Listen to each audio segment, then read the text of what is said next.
Okay, we're going to call this Rutherford Board of Education meeting to order at 7:30 p.m. on April 5th, 2021. Going to ask everyone to please stand if you can for the Pledge of Allegiance.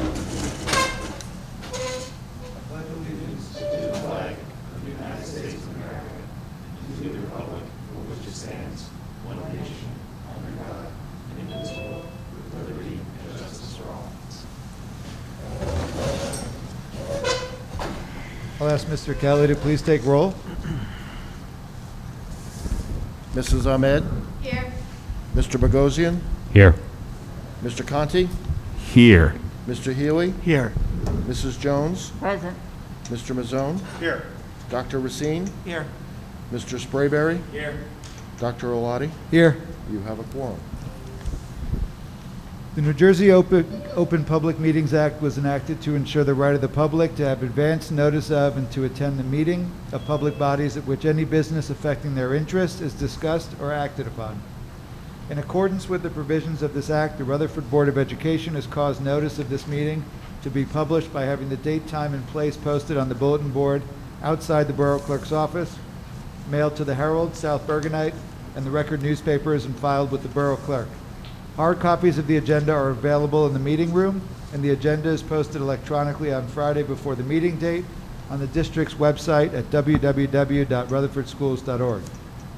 This regular meeting of the Rutherford Board of Education will be held as scheduled in the cafeteria at Rutherford High School. In accordance with the various governor's executive orders limiting participation in indoor gatherings, this meeting will also be conducted utilizing video conferencing as allowed by the Open Public Meetings Act, NJSA 10:4-6, as amended by PL 2020 C11. As only a limited number of members of the public will be able to attend the meeting in person, members of the public are encouraged to participate by logging on to the following website at 7:30 p.m. as listed on the agenda. All members of the public participating remotely will be muted throughout the evening, although opportunities for public comment will be made available to those participating remotely as well as to those attending the meeting in person during the public comment portions of the meeting, at which time they will be unmuted. A video recording of the video conference meeting will be made available on the district's website, www.rutherfordschools.org, subsequent to the meeting. The video link can be found by opening the Board of Education link and clicking on Public Meetings and then Videos. All right, in your packets, board members will have received regular meeting minutes and executive session minutes for March 15th, 2021. Does anyone have any comments or feedback on those? Hearing none, I'll ask Mr. Kelly to please enter those. All right, so we are going to begin with a report from our student representative.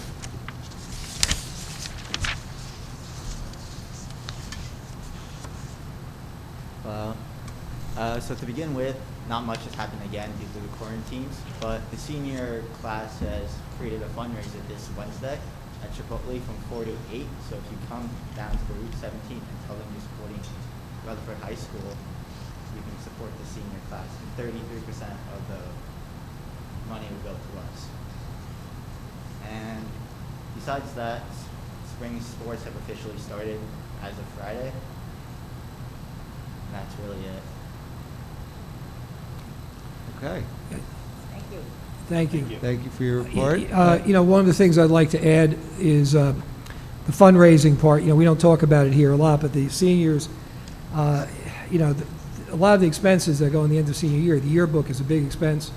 Not sure yet what's going to be happening with the prom or what may or may not be able to happen. That's always an expense, cap and gown, right? And through the fundraising, and we limited, going back maybe 12, 15 years, we limited the number of fundraisers to basically a class dues thing and the fashion show.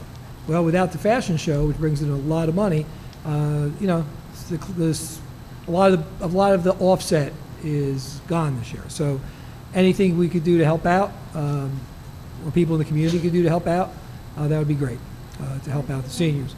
Say it again. And, It's a little hard to hear with the microphone. Yeah, want to repeat that again? So Chipotle on Wednesday from 4 to 8 on Route 17. They're having a fundraiser. If you tell them you're supporting Rutherford High School, they'll donate 33% of it. Monday was. So Wednesday at Chipotle, right? You said on 17, and what was the time again? 4 to 8. 4 to 8? And 33% Yeah. goes to the high school. So, again, if anybody can help out with that, that's great.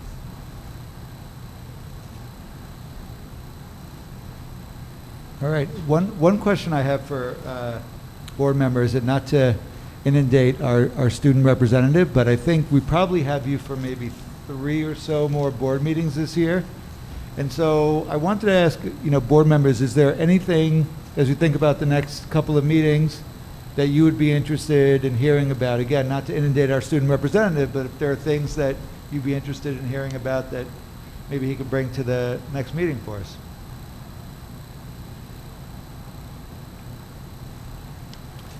Well, if you come up with some, you could always email me, or Sergio email, Dr. Lottie could email me, and I can get them over.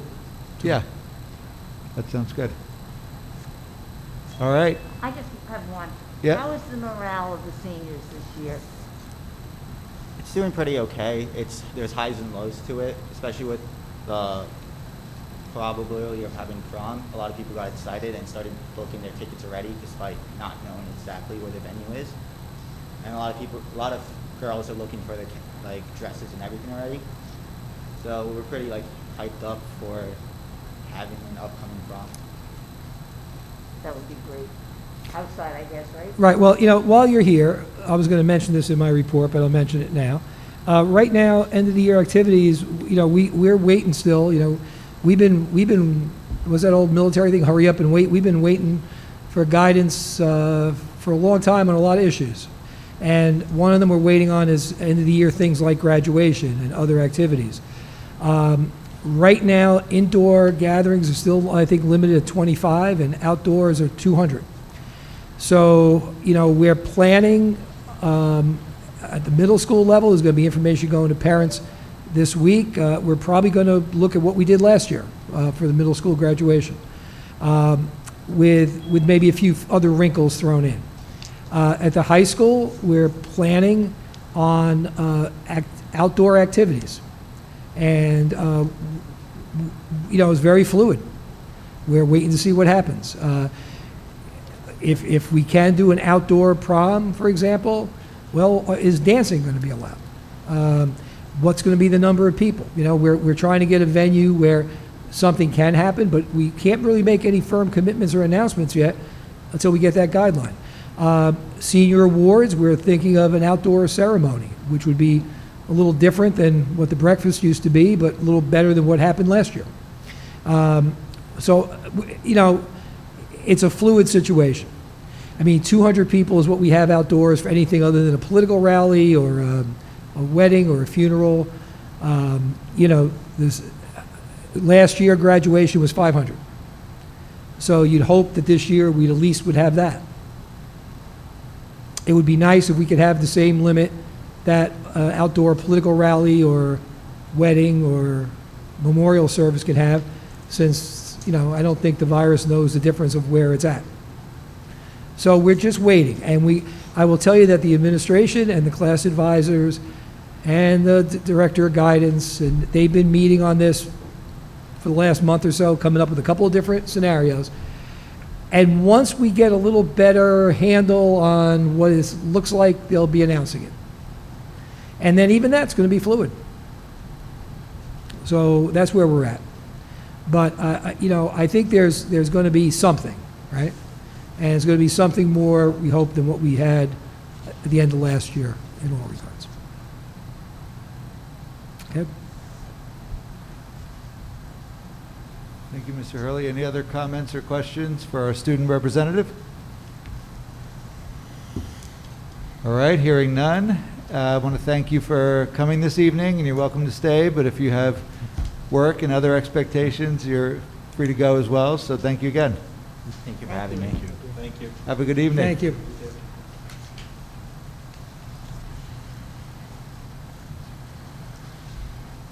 All right, next we're going to move on to the report of the superintendent. Okay, thank you. Well, I was going to mention the end of the year activities, and so I just did that. A couple of updates. Construction, we continue at a good pace at every building. So, We are, again, nothing's behind schedule.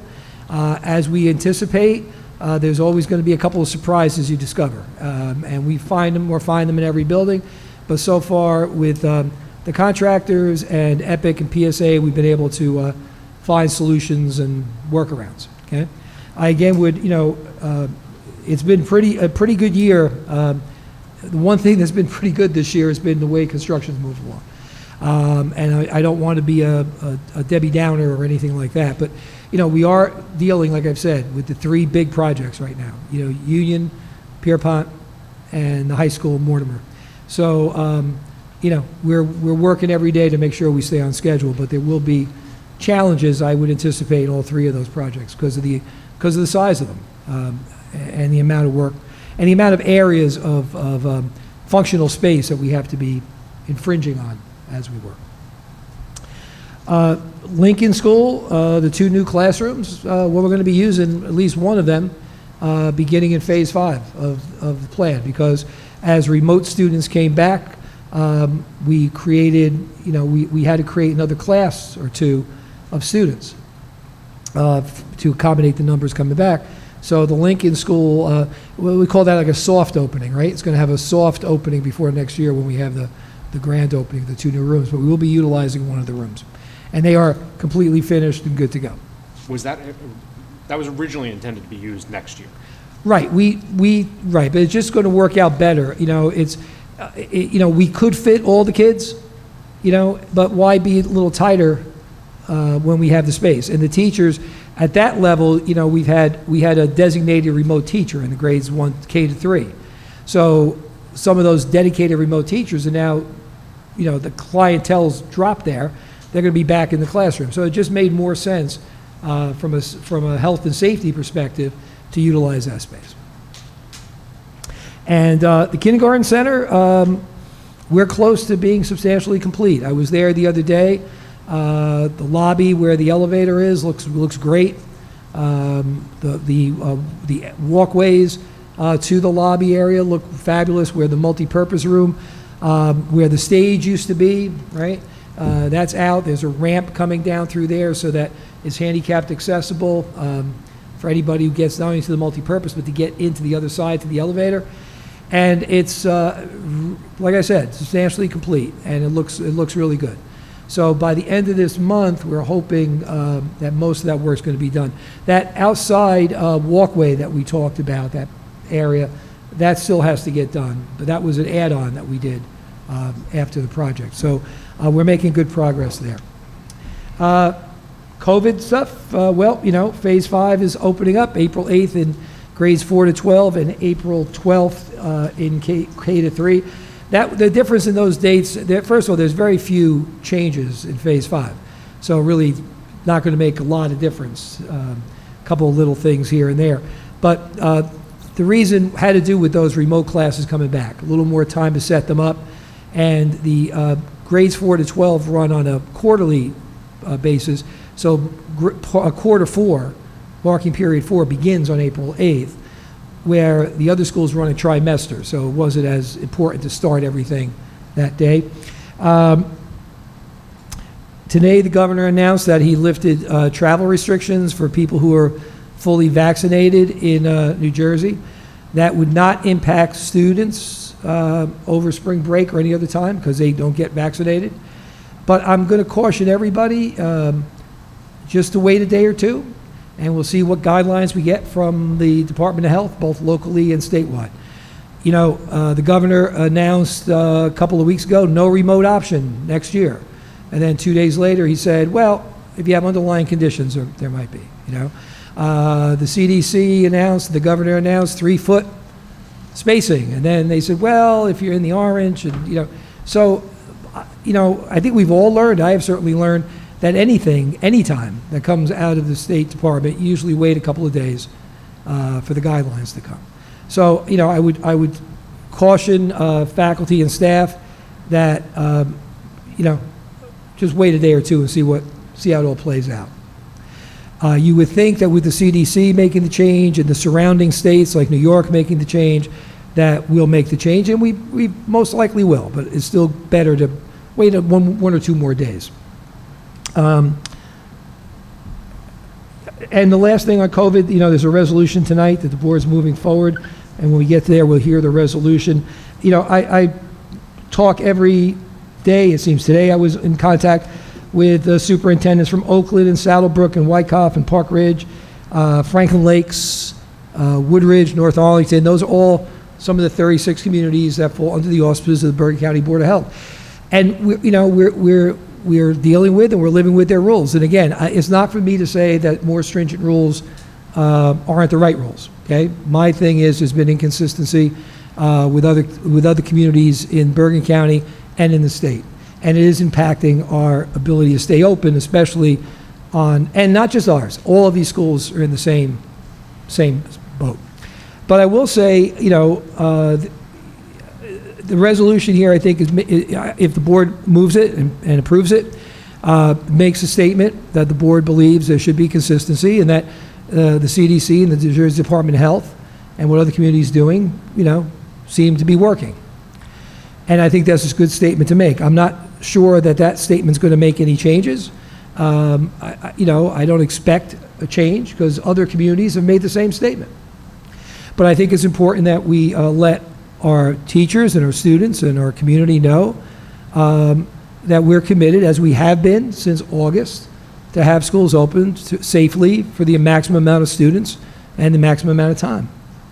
And I think that's a good, strong statement to make. I will tell you that, we are getting more and more of our teachers vaccinated and double vaccinated. I don't have exact numbers, but I have anecdotal numbers, and the percentage is high. And a lot of folks are either getting or shortly or have just gotten their second shot. So we're hopeful that some of these staffing issues that we get because of quarantining might not occur, and we might be able to keep the schools open.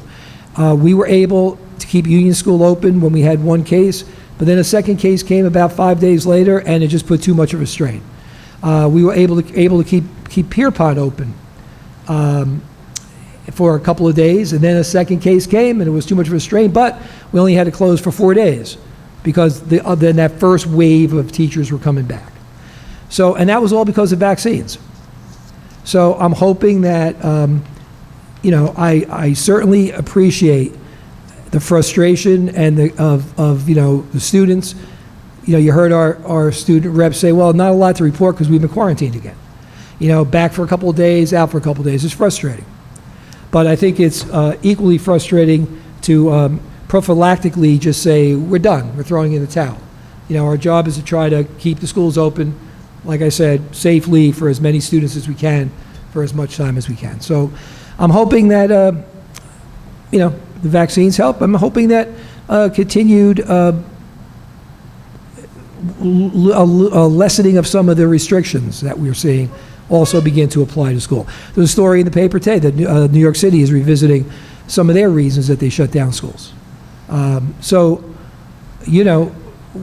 Newark, it was announced today, hasn't been in school since last March, but they're coming back hybrid, I think, on April 12th, if I'm not mistaken.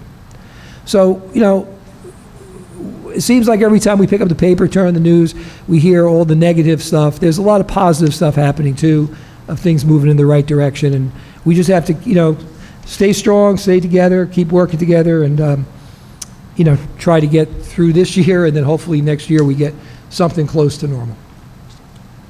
And the last thing I'm going to mention, I want to mention our equity committee on the, a couple of things about goals. We have a goal for equity. I want everybody to understand, I never have believed and never subscribed to the idea that you have a goal 1 year, you reach the goal, you check it off, you pat each other on the back, and then you put the goal away. They stay. And an example of that is the Parent Academy, which was a goal we had last year. And this year, because of the shutdown, we can't do live presentations. We have more presentations this year than we had last year live on our website. There's a separate link on the right-hand side. And I sent to the board and is now posted on there the thing that the equity committee put together for parents. And it's, if you didn't get a chance to look at it, it's wonderful. It talks about how to talk to your children about race, and how to talk to your children about racism, and how to talk to your children about equity, and what does equity really mean. And it talks about different resources that you could use. different things from an educational standpoint, from a counseling standpoint. That committee has done a lot of work. And we put out a statement which I think talks about what our goal is as educators, is to educate. Our goal is to control to the best of our ability, our little slice of the world, so that when our students go out there, they go out with all those character traits that we want, all those critical thinking traits that we want them to have, knowledge, understanding, kindness, empathy, all of those things. We have to model that, we have to teach that. And that's how we start moving the ball forward. And I think it's something we've always done, and I think we've always been proud of what we've done, but this past year, led by these teachers in every building, and it's teachers, it's not administrators, it's not supervisors, it's teachers in every building, and the ones that work on the district-wide level have taken the initiative to move it forward with professional development, with programs in schools, with awareness, with the students and the faculty. So with that regard, we're going to, I also want to say that we met with the Rutherford Anti-Racism Initiative Group. We met with them twice. I met back in November with the group, and then we had 2 representatives of the group meet with our district equity committee 2 weeks ago. And what we mutually agreed upon was to have a member of the committee become a member of their committee, of their group. And that's not something that's unprecedented. We've done that with the Civil Rights Commission. We've done that with the Recreation Commission, the Library Board, where school personnel or students become a member of that group. And I think it would be a good way to share with the community what's happening in the schools, and for the schools to hear from the community, what's on their mind and things that are going on. So when we asked, I sprung this on the committee at our meeting, and I said, I don't want any of you to feel that you volunteered for a committee and now it's becoming this extra job. So I said, talk it among yourself and let me know if we get one representative. I believe we have 4 or 5 people that want to be involved, and I don't remember the exact number, at least 4 who want to be involved, and whether they go to all the meetings or take turns going. So that's a positive sign. And the last thing I'll say about that is we're shooting for the June board meeting, the first one in June. We have 2 in June. I'm going to ask some of the members, again, I asked for volunteers of the equity committee to come here and share with you what they've done. Instead of me delivering the message, I wrote up what they did in a report, but they're doing the work. They're coming up with the ideas. They're spreading the word around. So I want to give them a moment for you to see a face behind that and to hear what they have to say.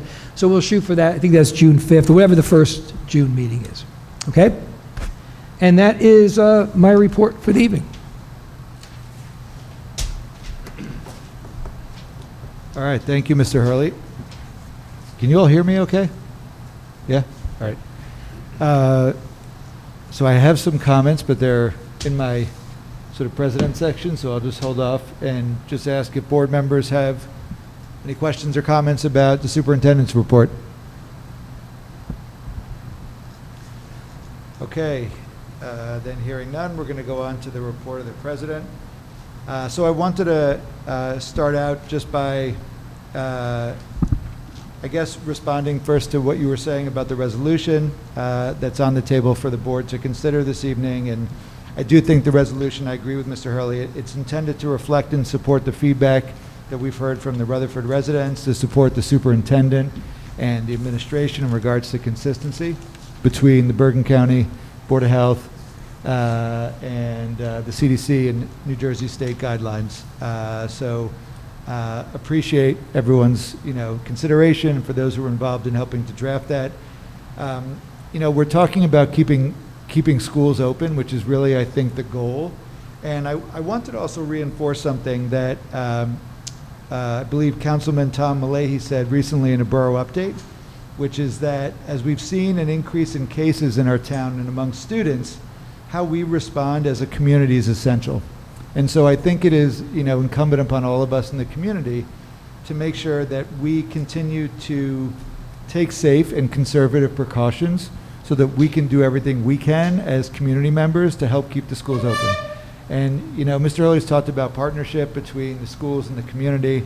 So I agree that, you know, new guidelines come out and they tell us what's okay and what's not okay. But in the end, you know, what I have come to understand is you really have to study the most local data. You know, what are you seeing in terms of trends? And, you know, there is an uptick right now, unfortunately, in cases. We've seen it with young people. We've seen it with adults in our region, New Jersey State. We're in Orange. So this is really a time where, you know, if we're all committed to keeping the schools open, it does require a little bit of sacrifice. And I hope that's something as a community that we can continue to think about in the spirit of supporting the schools and having them be open. Also wanted to applaud the district and Mr. Hurley for the social media post on our website about the equity work happening in Rutherford schools, and just saying that oftentimes there could be things that are happening in a school district, but it's also how it's being communicated and messaged so that people know, you know, what's happening. So, you know, appreciate that and how all those topics integrate into the district's curriculum.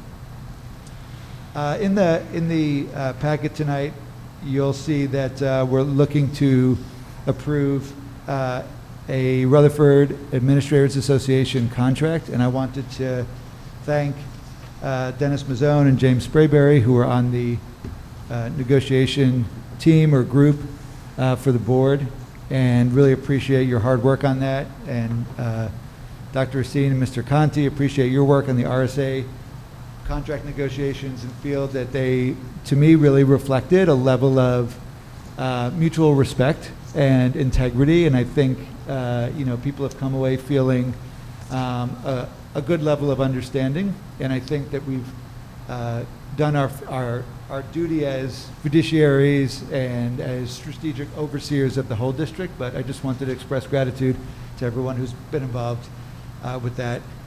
And finally, two more things. So we are required to complete a chief school administrator superintendent evaluation. It's coming up, so I'd like to initiate that. So we are required to submit that, have that completed by July 1st.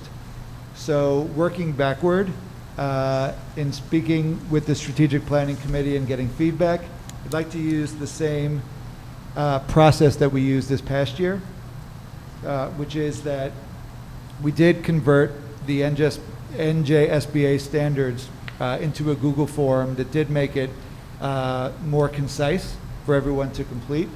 And in addition to giving ratings in a variety of areas, Mr. Hurley is required to respond to his goals and how he felt he met his goals. And then once that is done and gets uploaded onto the survey, then board members would have an opportunity to complete the survey with a deadline in mind.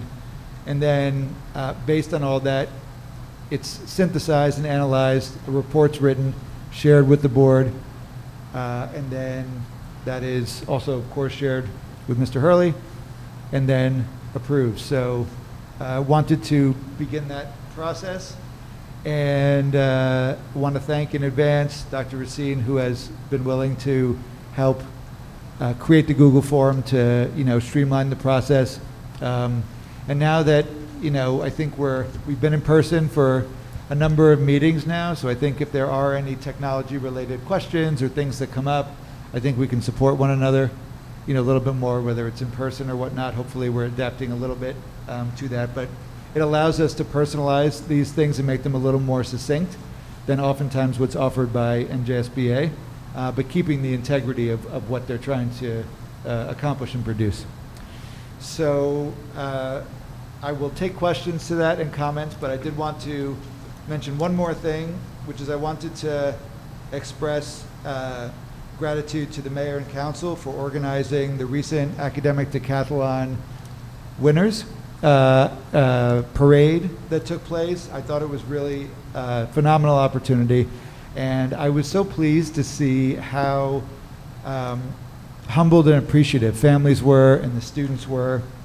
And I know that that was an opportunity for board members who could come and the mayor and council to express gratitude, but we have a few people on Zoom this evening, so I wanted to take a minute and announce all of those New Jersey State champion academic decathlon winners.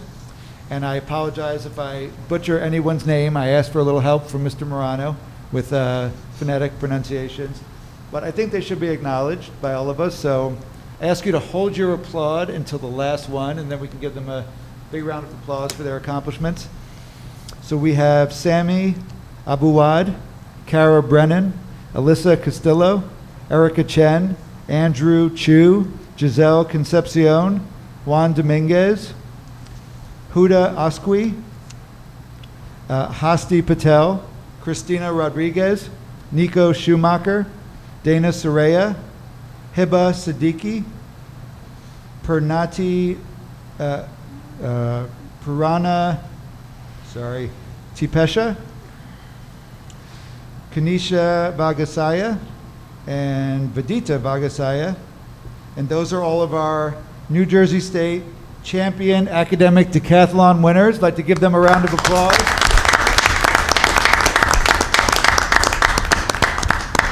With that, that is the end of my report. Questions, comments? Mr. Sprayberry? Just like to say thanks for, thank you for the leadership in the negotiating meetings and stuff. Everything we heard about how it was gonna transpire out didn't come to fruition, so that goes to great leadership, so great job. Thanks, I appreciate it. Mr. Mazzone? Yeah, I would echo Mr. Sprayberry's remarks about your stewardful leadership in both the negotiations that recently occurred.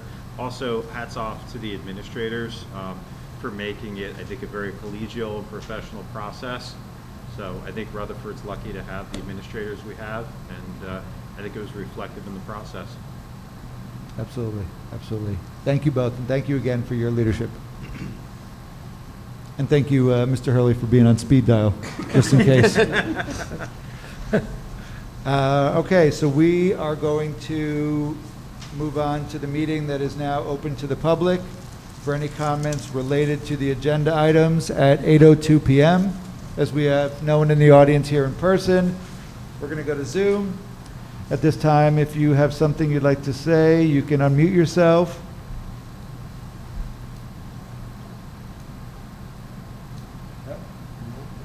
Okay, since no one's unmuted themselves, we are going to close this portion of the meeting at 8:03 p.m. Now we're going to move on to new business where there will be action to be taken. We are going to start with personnel. Mrs. Ahmed. Thank you, Mr. President. Tonight I'll be reviewing for the board's approval. Agenda item 2015. Number one is RAA contract, which I'm so proud. My sentiments tonight about how everything has been running has already been said. I won't take up time, but I've never seen such negotiations go so peacefully and with such great such feeling of camaraderie. And I appreciate everyone that was involved with it. And I also like to thank the personnel before I start, the teachers and from the custodians, everyone. They showed such encouragement and reason for why I think all of us work. I'm so proud of this community, and I thank them all for doing such great jobs and responding to under such stress. Okay, so number one is RAA contracts between the Board of Education and the Administration Association. To Megan Fisher to accept her resignation, and also number three, Cynthia Mason to accept her resignation. Megan was an elementary teacher at Washington, and Cynthia is teacher assistant at Lincoln School. 4, to prove for hire a new music teacher at Pierpont, Alea Jordan. That's 4. 5, Evelyn Estevez, to hire her as a Spanish teacher at Rutherford High School. 6, Elizabeth Garcia, to approve as a long-term substitute Spanish teacher at the high school. And 7 through 10 being childbearing absence. 7 was Jamie Hughes. 8 was Jennifer Odo. 9 Elizabeth Freddick. And 10 Elena Levistone. All childbearing leave batch. 11 Gianna Lampart, a disability leave for her, elementary teacher at Pierpont School. 12 service providers to include the following teachers to provide services at the new teacher orientation and necessary summer training at the hourly rate of $65 for 18 hours to be paid title, I guess that's 2A funds, right? Not 11A. 2A. Judith Leonard and Lindsay Richmond. 13, Mike Burrito to approve, Mikey, sorry, is it Mikey? M-I-K-E, Mikey. Burrito as a social studies teacher at Rutherford. Student teacher. So, has here social. Sorry, student teacher, just to be clear. All right, social studies student teacher at Rutherford High School, 3 days per week. 13, 14, and 15 are also, let's see, Kenneth Kina Rodriguez to approve as a English student teacher in Rutherford High School, and 15, Lindsay Martin, also to approve as elementary student teacher at Lincolnburg. So for the board's approval, I am presenting these motions to the board, and so forth. Thank you, Mrs. Ahmed. Questions or comments? One comment on item number 8 and number 9, there is a typo. The extension of the end date should be January 2nd to 2022, not 21. So we can reflect that for the minutes. Okay. And just as a side note, a couple of years ago, student teachers never had to be board approved before. There are people doing their internship for hours or in their senior year of college, but now it is a requirement the board approves them, so you will see student teachers on the agenda for approval. Ms. Jones? I'd just like to comment, Alea Jordan is going to be the new music teacher at Pierpont. I remember her as a cheerleader. I Yeah. think you were still the principal. Yep. So it was, I recognized her, you know, and she's filling in for Mrs. Boyer, who's a music teacher Right. at Washington School and Lincoln School. And she was so thrilled to get the interview, and I welcome her to the school. Alea is a wonderful addition. She also had a very good relationship as a student, through choir with Ms. DeFazio, whose position she's replacing. And Ms. DeFazio is thrilled, too, to have one of her former students, you know, be the one to replace her after 35 years or more in the district. So it's a nice story. Other comments or questions? Hearing none, Mrs. Ahmed, do you want to move those? With the board's, as I said, the board's approval, I'd like to move 1 through 15 and personnel. All right, we have a second. Mr. Bogosian, any last comments or questions? Hearing none, I'll ask Mr. Kelly to please take roll. Mrs. Ahmed? Yes. Mr. Bogosian? Yes. Mr. Conti? Yes. Mr. Healy? Yes. Mrs. Jones? Yes. Mr. Mazzone? Yes. Dr. Racine? Yes. Mr. Sprayberry? Yes. Dr. Oladi? Yes. Motion's carried. Thank you. All right, thank you. Next, we're going to go to curriculum and instruction. Mrs. Jones. Thank you. There are 3 resolutions tonight. Resolution 1, out-of-district placements, as the attached list provides. Number 2, an HIV, harassment and intimidation and bullying decision. And number 3 is a request that the Bergen County Department of Health to follow federal and state guidelines for COVID-19 mandatory quarantining in schools. And I'd like to read that resolution in its entirety. Be it resolved by the Rutherford Board of Education, whereas the Rutherford Public Schools has been practicing United States Center for Disease Control and Prevention of the CDC and the State of New Jersey Department guidelines for personal protective equipment, social distancing, mask wearing, and facility hygiene, and whereas we are bound by Bergen County Department of Health Services rules that go far beyond the CDC and the New Jersey Department of Health guidelines, and whereas we are deeply concerned about the mental health and emotional well-being of our district students because of the frequency of unnecessary quarantining, and whereas President Biden has publicly encouraged all schools to open, and whereas almost 1,000 individual students have had to quarantine in the Rutherford School District since September 2020, and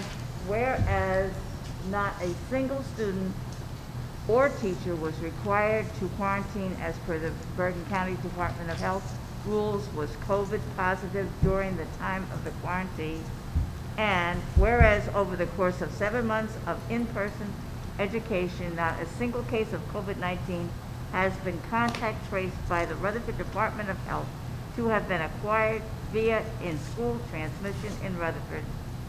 And whereas this data, the CDC and the New Jersey Department of Health recommendations all strongly indicate that the Bergen County Department of Health guidelines are unnecessarily restrictive.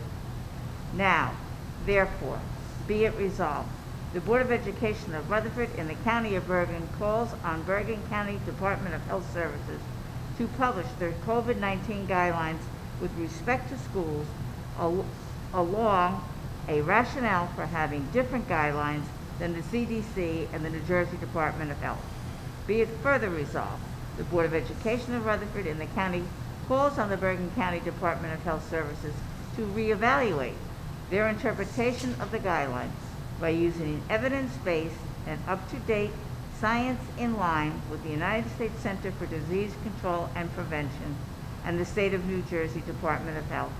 And be it further resolved, a copy of this resolution will be forwarded to the Bergen County Department of Health Services, Bergen County Department of Education, Governor, Secretary of State, New Jersey Department of Education, State of New Jersey Department of Health, and New Jersey School Boards Association.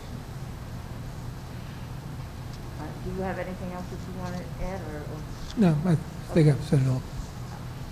anybody have anything else that they want to say? Comments, questions? Mr. Sprayberry. When I applaud this board for putting this in front of the people that need to see it. As a parent first, this has deeply affected so many homes, so many houses. And when I see firsthand that our students, my kids, when schools are shut down, they're depressed. They're now at a stage where it is depression. You see it especially in our young kids, and it is just, it's profound, and it's just horrible to watch. So, and for Bergen County Board of Health, and I spoke to them as a parent, it is just talking to a wall, and it is it's deeply concerning that they go this far to these limits and with no respect for our kids. And so I applaud everyone here for putting their name on this and putting it in front of people that need to see it. Thank you. Mr. Conti. Yeah, if this passes, are we going to publish this, or at least put it on our social media, and at least, or use our communication staff to convey this out to? I'll send it to them, and That'd be great. Yep. I think it's important. no, I think it's important to send the message, and I think, and I agree with Mr. Sprayberry. I said before, I appreciate the understanding, first of all, of the community, the parents, the students, faculty, the Board of Ed. I also understand the support, and I appreciate the support, and I also appreciate people who are just saying respectfully, you know, why are we doing this? And Mr. Sprayberry, I think, is very accurate. I've been saying this since September. I am more concerned about the social, emotional state of our students, especially the older ones, but even the younger ones, okay, who are not in school and are getting back and forth like a ping pong ball. We're seeing it, we're feeling it. I think the academic piece, we have a pretty good handle on, and wherever there's a gap, we have plans in place. That's an easier fix. That really is an easier fix. So, you know, I agree with Mr. Sprayberry. I appreciate the fact that we're taking a stand. And it doesn't matter if it changes it or not. I mean, I think it's important to let voices be heard. Dr. Racine? One of the most important things in there, I think, is to get them to publish their guidelines. I've had people ask me, you know, say, say, I can look and see the CDC guidelines, the state guidelines, so why is this happening? My own family asked me, right? So I can't point and say, here are the guidelines that we're following. Well, to answer that question best I can, because, you know, I share the same question you have, right? But they did respond to me, they responded to me via the Rutherford Board of Health. The Rutherford Board of Health met with the Bergen County Board of Health based on a letter I had sent, and then Mr. O'Keefe was asked to convey, by the Bergen County Board of Health, to convey to me, for lack of a better word, minutes of that meeting. And I believe I shared that with the board. Yeah. And they have rationale, but it's not really guidelines. And they're saying it's a case by case, but it really isn't case by case because it's always the same. So again, the example I'm using for anybody who's listening or watches this, if you're familiar with the high school cafeteria, I am probably, 25, 30 feet away from Mr. Met, who's filming. We're both wearing masks. And if I am a student in Mr. Met's homeroom in the cafeteria, I'm in this room for 5 minutes. And if one of us were positive, the other one would have to quarantine. So, you know, if you're looking case by case, it really isn't case by case. So they don't publish those guidelines, they go case by case. And there is, in the regulations that came from the Department of Education, and I want to say one other thing, I don't want to, beat this to death, and I want to say a couple of other things. There's this misconception, there's this kind of a equivocation, which is not a nice word, but I think it's true here, that no one's telling us to close school. That's true, right? No one has said you close school. The only time the Board of Health is going to tell us to close school is when we have an outbreak in the school, which is 2 or more cases attributed to the school. We haven't had that. But I can't open school if I have 9 or 10 teachers that are out. And those 9 or 10 teachers wouldn't be out because they're not 6 feet or less without masks. The reason why we're wearing masks, the reason why we're saying 6 feet apart is a mitigating factor so you don't have to quarantine. So to me, that's equivocation. To say that they're not making me call school to put this on me to close school. I can't open if I don't have staff. If we had to quarantine students who were next to each other, the students could learn remotely, but I have to have teachers in the building to have the building open. So, I want to make that point clear too, okay? It's, there isn't published, you're right, and you get case by case, but it's all the same. And the other thing I want to say, and I mean this, I feel bad saying this because the Bergen County Board of Health, the Rutherford Board of Health, are people I know, I deal with every day, and they've worked their tails. They've worked every day. They haven't had days off. They're working on Sundays and Saturday, and their boss is telling them what they have to do. And if I had administrators who we just said wonderful things about, I want them to have freedom and choice. But if I tell them as superintendent that there's something they have to do and they don't do it, we call that insubordination, right? So, I'm not trying to blame them for doing their job. But I'll end with this. I've said this before. I'm not a medical person. Maybe the Bergen County Board of Health is right. If they are, why aren't they lobbying for every other community in Bergen County to follow their guidelines? Because Wallington isn't, and I bet a lot because they're not part of Bergen County Board of Health. There's only 36 communities. They're part of the Middle Bergen County Consortium, whatever they call it. So the people from Rutherford, they go to shop in Wallington ShopRite with people from Wallington. If we're worried about community spread, why are we following different rules? So I never even asked them until this past week to follow the CDC and the New Jersey Department of Health. I have asked, and my colleagues have asked, can we just follow the same rules throughout the county? Even if they're your rules. Because I'm not smart enough to tell them their rules are wrong. But I am smart enough to know that if a town that borders this town is following different rules, that doesn't make sense if we're worried about community spread. So I appreciate, again, the fact that, the board is putting this resolution forward. I don't like to publicly go out and complain, I complain a lot privately, but, my car doesn't mind when I'm complaining. I don't like to complain publicly about something, but I think it's important for people to know that we're here trying to fight the good fight, trying to do the right thing, and, we're going to do the right thing, and we're going to follow the experts' rules. Okay, I can't buck that. And I report, as this board does, report to the Department of Education. And the Department of Education said in their guidelines, you must adhere to Board of Health rules, including local Board of Health rules. So this idea that we can be rebels, we can't. But it doesn't mean that we should be quiet, because I'm advocating for the students. I'm at work every day, whether we're in or we're not in. I'm not advocating for me, okay? I'm advocating for the students. And, and the ones that want to be here should be able to be here unless there's a really good reason for them not to be. So again, thank you. Mr. Mazzone?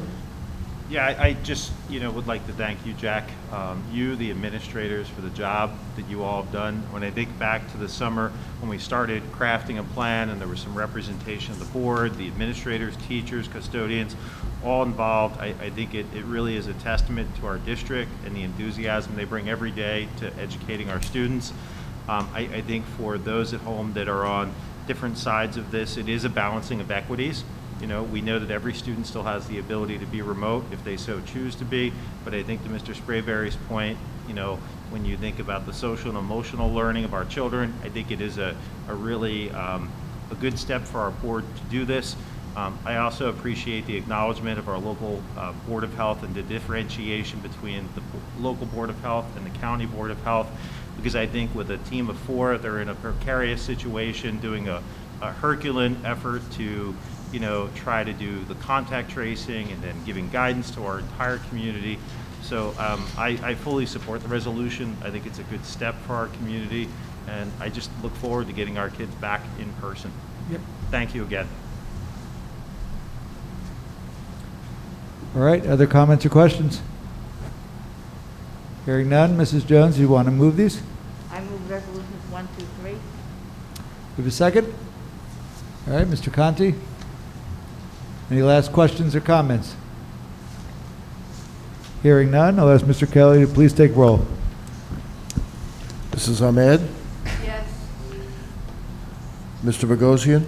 Yes. Mr. Conti? Yes. Mr. Healy? Yes. Mrs. Jones? Yes. Mr. Mazzone? Yes. Dr. Racine? Yes. Mr. Sprayberry? Yes. Dr. Alati? Yes. Motion's carried. Thank you. Okay, we're going to move on to finance now. Dr. Racine. All right, we have 8 motions today in finance. The first one is the approval of bills.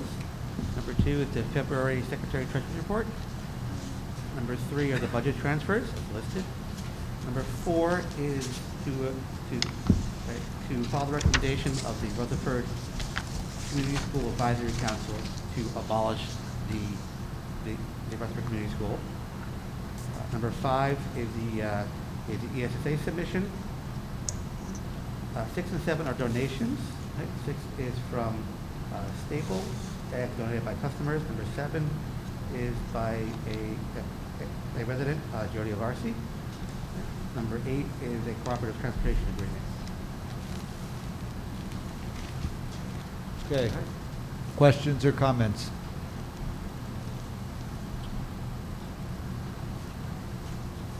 No? Yeah. Need more color on any of these? Sorry, Mr. Gall? Any more color needed from your point of view? I don't know.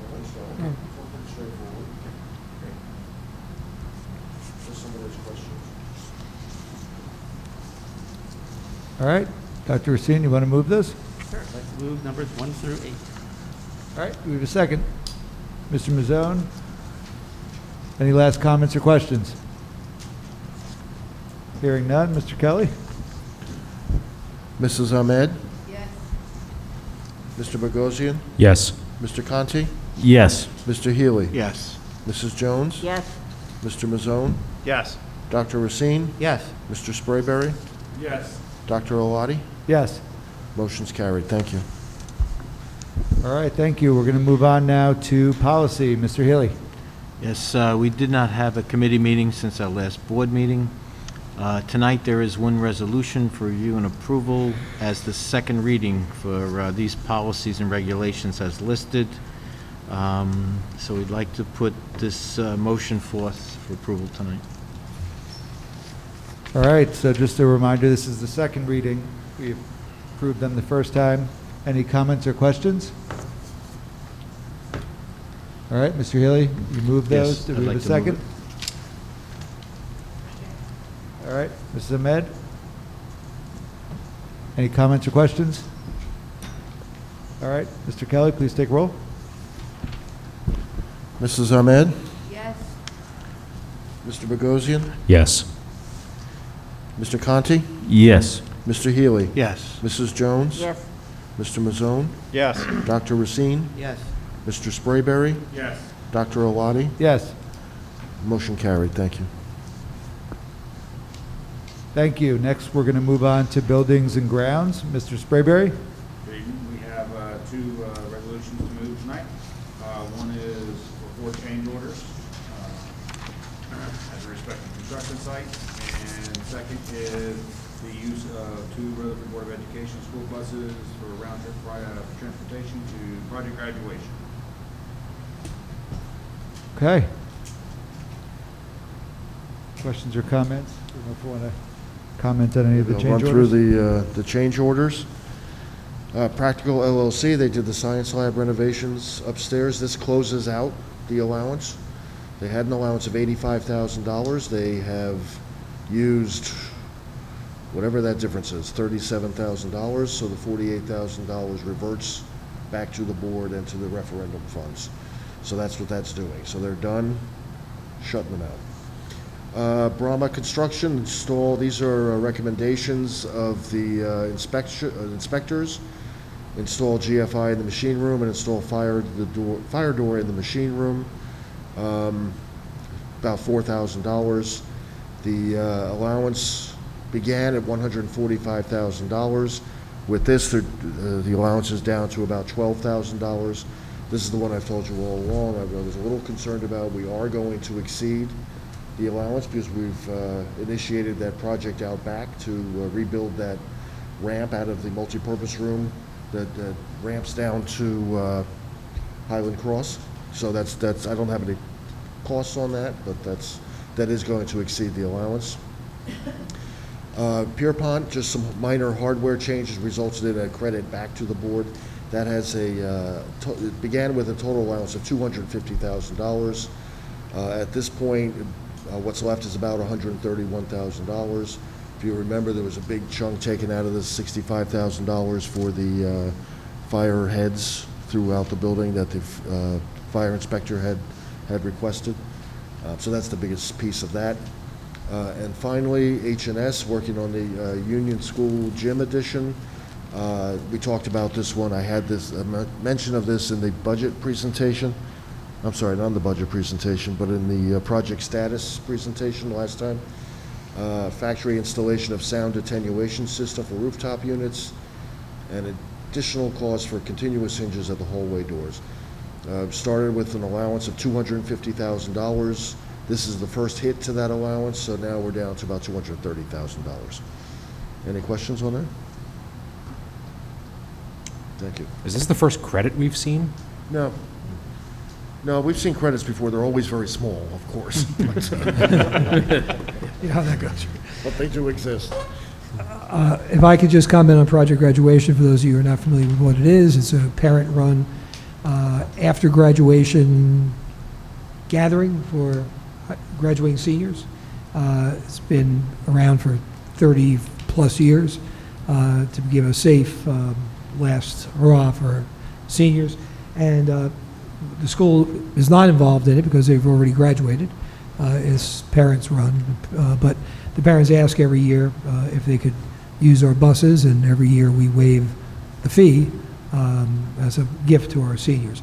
And, they are in the same position we're all in, is fluid rules and regulations. They have a plan that they think is going to work, and hoping it's going to work come June. Thank you. Any other comments or questions? All right, Mr. Sprayberry, do you want to move those? Yes, I'd like to move the two motions. All right, we have a second. Mr. Healy, any last comments or questions? Hearing none, Mr. Kelly, please take roll. Mrs. Ahmed, Yes. Mr. Bogosian, Yes. Mr. Conti, Yes. Mr. Healy, Yes. Mrs. Jones, Yes. Mr. Mazzone, Yes.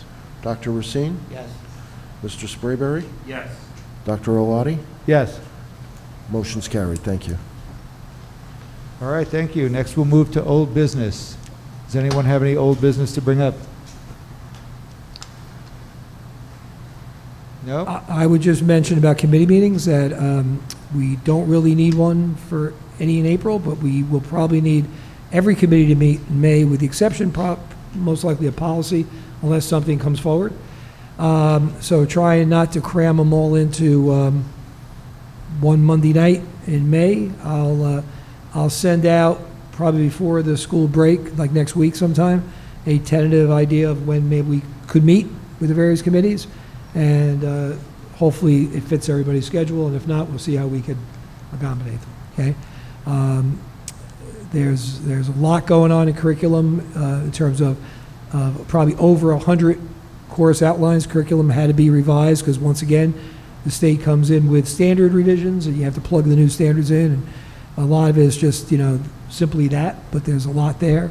We're at the time of year, believe it or not, in May, right, when we're renewing and non-renewing and hiring, so that's personnel.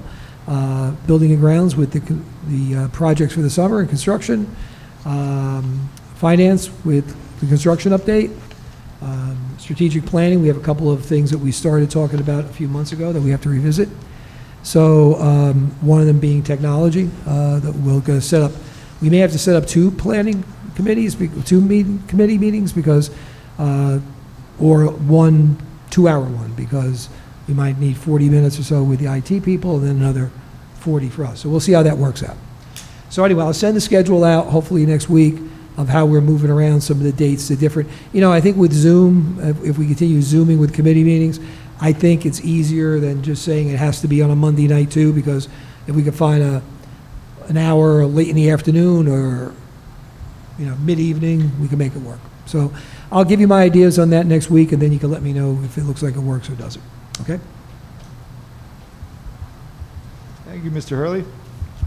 So we are going to move on to legislative update. Mrs. Jones. Just a couple ones, but I want to start with the first one, which is very gratifying. The U.S. News World Report announced on March 9th that New Jersey's education system is the best in the nation. According to the U.S. News World Report, Best States rankings, New Jersey has the country's top education system and is #1 in preschool enrollment. Yep. So that's quite an honor. It is quite an honor, and I think we've been second to Massachusetts for about 3 or 4 years. Yep. But now that Tom Brady's no longer in Massachusetts, we were able to win. Yeah. The second one is the special ed services for students 21 plus. I reported on this. This is the Senate Bill 3434. There was discussion as to whether that would be too much of a burden for school boards, but they did feel that they should pass it. However, the funds that would, even though it would be additional funds, it would be two federal funds provided from the recent stimulus packages, so the federal government would reimburse school boards. And if there was any more expenses needed, it would come from the property tax relief fund. So this will go through probably now, but school boards will not be paying our Rutherford School Board would not be paying for the additional year.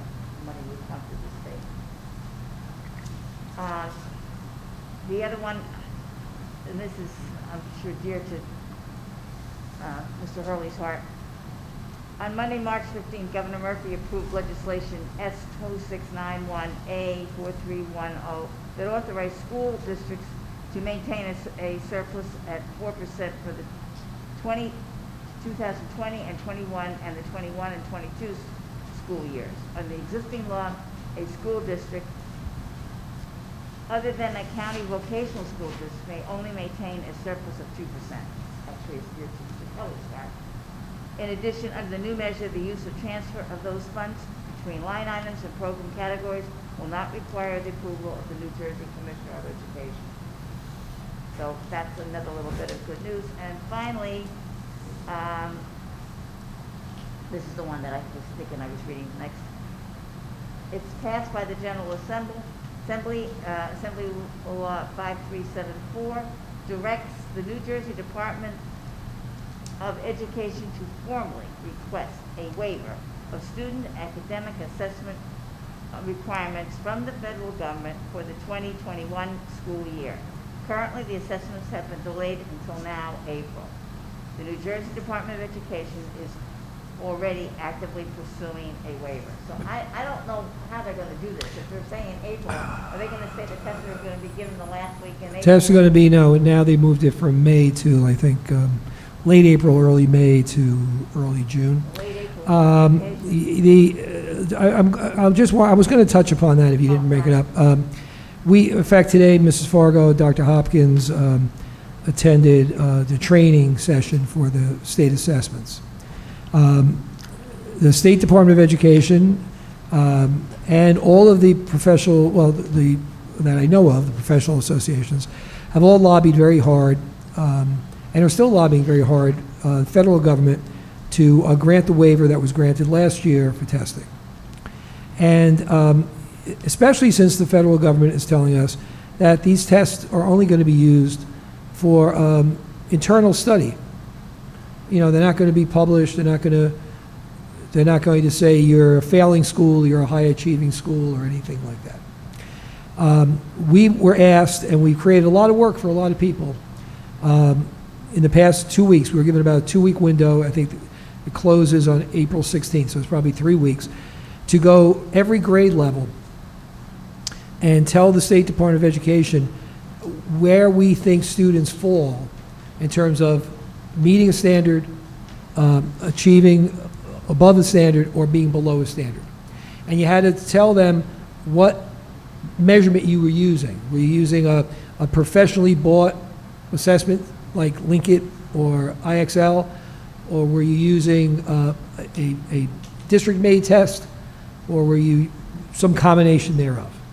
And we had to do it for every student, and we had to also show, and you couldn't just fudge it. You couldn't just say, oh, I'm going to say 100 kids are at, and 20 are below, and 20 are above, because you had to also match them all up demographically. So you had to say, here's our special ed kids, here's our black kids, here's our Hispanic kids. So it had to all match, all the numbers had to match.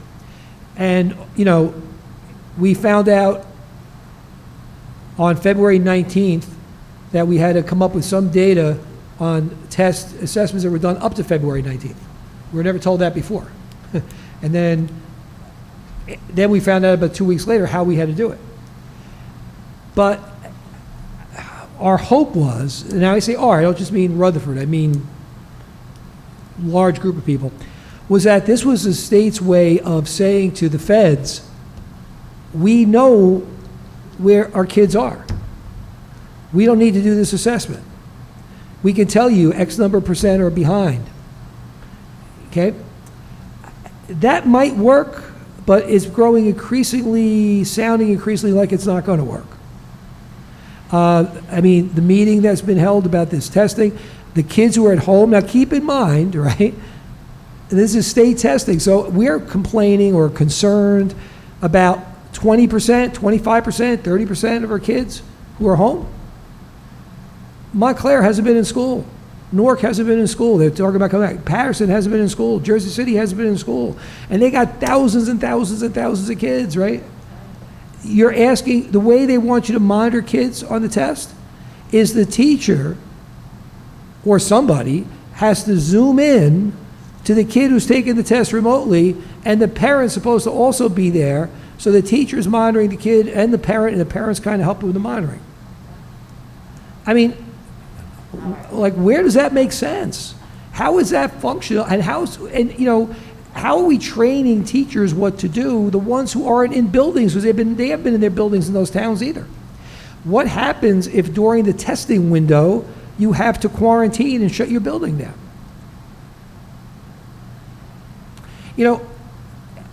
It made more sense last year, except we weren't equipped with the technology, because the kids were in school every day till the middle of March. We have kids who haven't been in school, kids are, they're not, teachers are, they're not. I don't know how this is going to work. And I can't imagine when you have, when you do a study of any kind, right, and you have a lot of problems getting the data in, the data that comes out is not going to be very, very meaningful. So there's a lot of pressure being put on Washington, but so far they don't seem to be bending on it. And so I'm mentioning this because right now letters are circulating among different groups, and maybe school boards will put one out. I'm usually saying, you sign a mass letter, it kind of doesn't go anywhere. But if you feel like signing one, sign one. It's not that we are afraid of, I come here every year with the test results, and I don't get too excited when they're good, and I don't beat us up too much when they're not good. To me, it's a snapshot of where we are, and we build on the strengths and we address the weaknesses, right? It's not a reflection of how our staff is or how our kids are. So I'm not saying I don't think we should be doing these tests because I'm worried about the results. I'm not. In fact, I want to do something. We're meeting now to plan, right, Joe? Mr. Kelly can tell you, we have a bunch of groups meeting about how we're going to take some of this money and how we're going to use it to assess gaps we may have. I want to find that information. But this is insane. Tell a kid at home, a teacher's got to watch a kid via Zoom to see if he's, and I think, probably one of our teachers could tell you the number of times we have technical issues because the whole state's going into this system. So we have to have our IT guys on standby. We have to have teachers at every building who are trained to troubleshoot, right? Who's doing that when the kid's at home? We got to put some training videos on the Parent Academy, quick. So, I don't understand why we can't have a waiver for another year.